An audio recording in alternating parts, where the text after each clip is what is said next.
So, good afternoon. My name is Nathalie Goemans. I'm a neuropediatrician by training, affiliated to the Child Neurology and Rehabilitation at the University Hospital in Leuven, and also consulting in a center in Antwerp that is specialized in providing services for children, adolescents, and young adults with all kinds of disabilities. And so it's my great pleasure to share today my experience on the evolution in the care of Duchenne muscular dystrophy.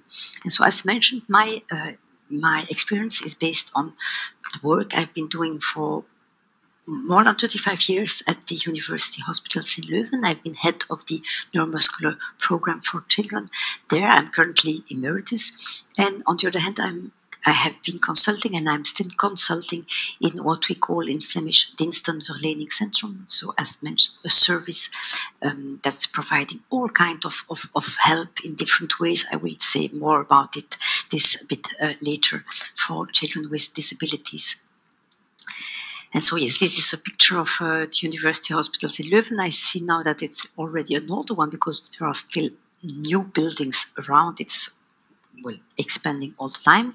And so over the past, 35 years, we have been seeing 215 boys, young men and adults with Duchenne together with their families. And at that center, we provide the diagnosis, multidisciplinary care, but also research on neuromuscular disorders. And so, being an emeritus, I've witnessed a lot of changes in the world of neuromuscular disorders. And then when I started, I remember as a student sitting next to my supervisor who was disclosing diagnosis of diseases such as Duchenne. And at that time, it was just like giving a diagnosis and then saying, okay, we just take your child home and be kind and cuddle it and give it comfort. And so that was it. It was really terrible. But with improved knowledge on the genetic basis and pathophysiology, this also went together with a better the provision of better care for children with neuromuscular disorders. And so it was the era around the 80s that multidisciplinary care became really came into the picture, providing really a lot of improvement for the not only the life expectation but also quality of life of children with neuromuscular disorders, and more specifically for this topic, children with Duchenne muscular dystrophy. And so now we are in an era where we have also a new therapeutic development, and we are still hoping to find drugs that will be more actively disease modifying. But also we see that not only in the care but also in the society there is a shift, and we are more aware about the full picture of the disease, and focusing also on education, occupation, social integration, participation, because we know that these are all aspects that will really matter for the quality of life. Not only good medical care, but these are really things we have to provide. And this is just a few slides on a survey that I did in 2017 to have an idea what happened with boys that have been diagnosed at a young age, and what the outcome was when they got older, because they are like this transitional generation. And so I found like 101 boys that were born between 80 and 99, and I had data on outcome on 88. And so 33% had passed away at the mean age of 21.3 years. But as you can see, some of them had already died a while ago. There is a shift in the longevity of the Duchenne young men. And so the ones that were alive were 95 young men with a mean age of 23.25. And so this is like a cartoon showing the survival. As you can see in the cohort that was like between 18 and 23 at that time, we had huge percentages that were still alive, while on the cohort that were in their 30s, we had 60% almost that had deceased.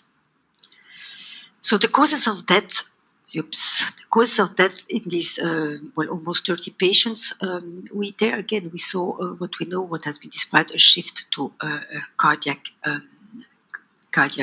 etiology. Most often, a sudden cardiac arrest in those young men. We had a few ones that asked to stop all interventions, and 21% died from respiratory insufficiency.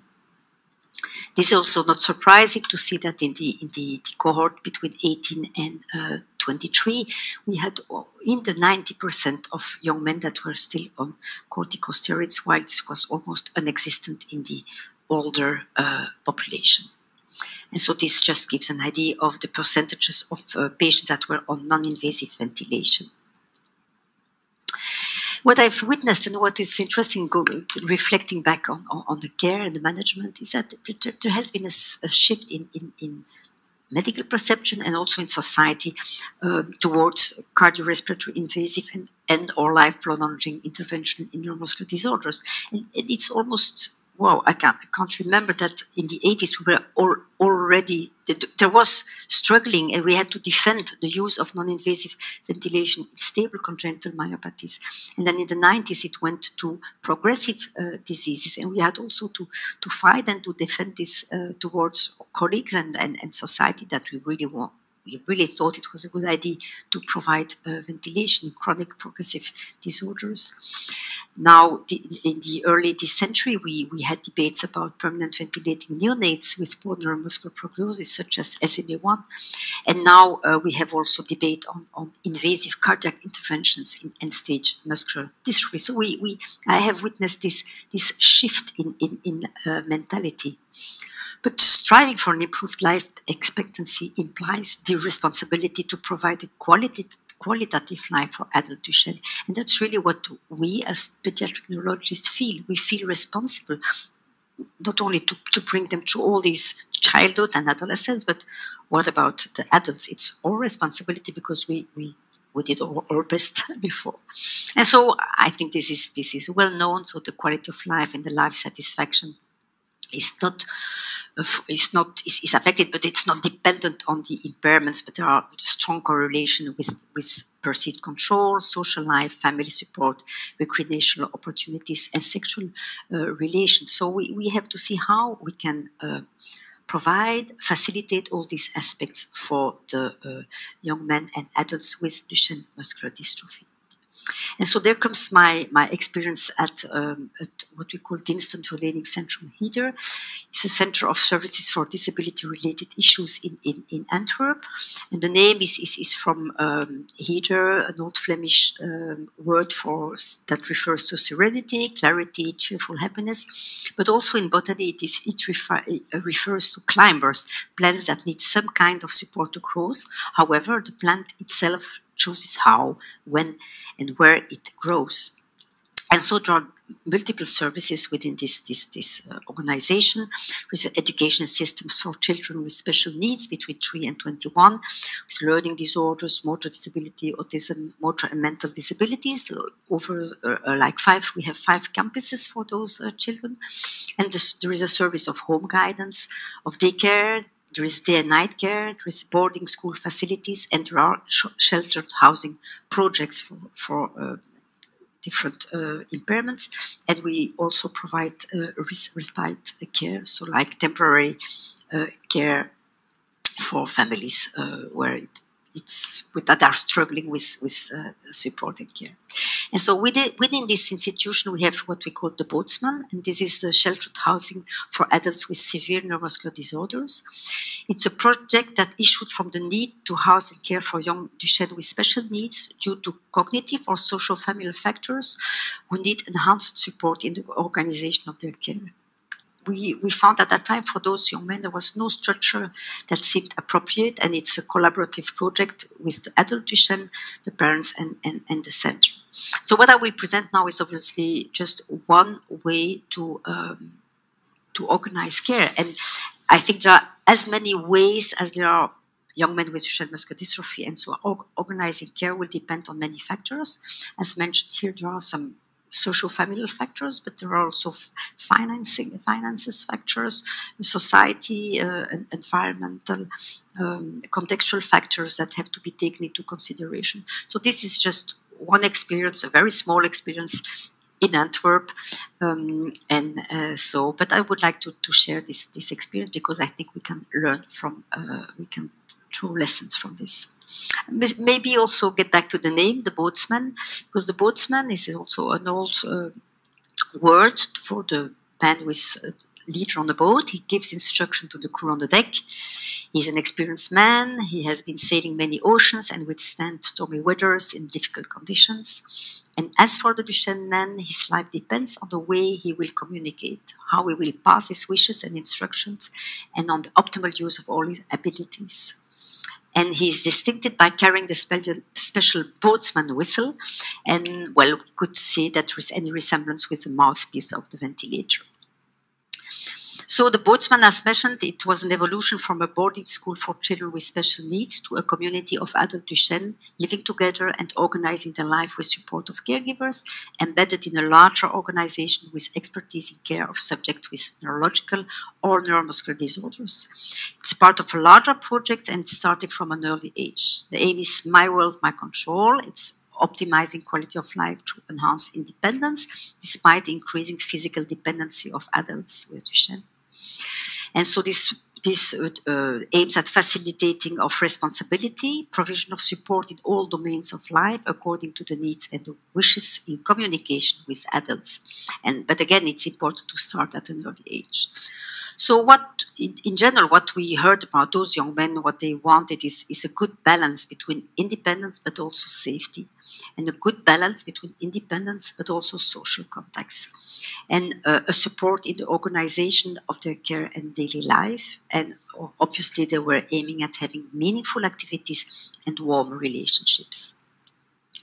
So I won't go into all the details of this cartoon, but it's important to provide tools from an early age to organize and control care and life in all stages of the disease. So at a young age, there is the home guidance, there is education, there is a preparation for active role in community with focusing on abilities. And again, this is bringing me back to my early ages early years when I was student. So that at that time, developing skills or education was really not an important matter. While now we know that they may have some challenges in their academic achievements, but they have such important or interesting abilities that we really need to develop. And so there is this service for inclusive support, this sheltered housing. So we try to maximize the independence, and this to give support à la carte, so at demand. But we know that they really want to feel safe. They really want to have people around that know how all these machines work that keep them in life. Let's be honest. And so that's what we have learned, that the feeling of security is very important in combination with social environment. And so we have now a structure where they can progressively shift from just home guidance systems or having their own studio to a system where there is a full-time living unit with full-time support. Yeah. And important as well is the fact that they really want to have people that have expertise, personal assistants and caregivers that have expertise. And an important factor as well is that these units and this center is linked to neuromuscular reference centers that can give advice or where they have their spots on medium care when they come for the yearly evaluations. So the organization, there is a steering committee which comprise the adult Duchenne, the clients, and the professionals from HEDER. They have an active role in daily life and future organization and decision of the administration. There is a shared decision about the use of the resources, the finances, the hours of personnel, the leisures, and the activities, because let's make it clear, this goes with giving part of their what we call the backpack of finances that they receive. So they have to think, well, how many hours shall we buy? How shall we share the hours of caregivers to make it as affordable and feasible? And so they define also the responsibilities, and they organize work groups according to the skill and the abilities. And so, yes, so how can we use optimally the hours of caregivers? Do we need to change? Do we all need to take our bath in the morning? Can we make another agenda? And who is taking care of the beer supply, and so on. So they have also different topics that they really want to discuss. Where they have, I didn't put a name on for obviously for privacy reasons, but they all have like their responsibility. And the organization of the summer camp, unfortunately, was with the COVID years was a bit more challenging, but they have had really nice camps and holidays, and this year we will go again. They've been around in Europe, and they really had fun together. But these are things that, how can I say, like just one individual, it's hard to organize. So doing this together with some support is really great. I didn't mention this list, the sport. They are almost all have been or are still involved in adapted sport. Often it starts with wheelchair hockey, but now there are a number of them are really good in boxia, and they are participating in national and international championships.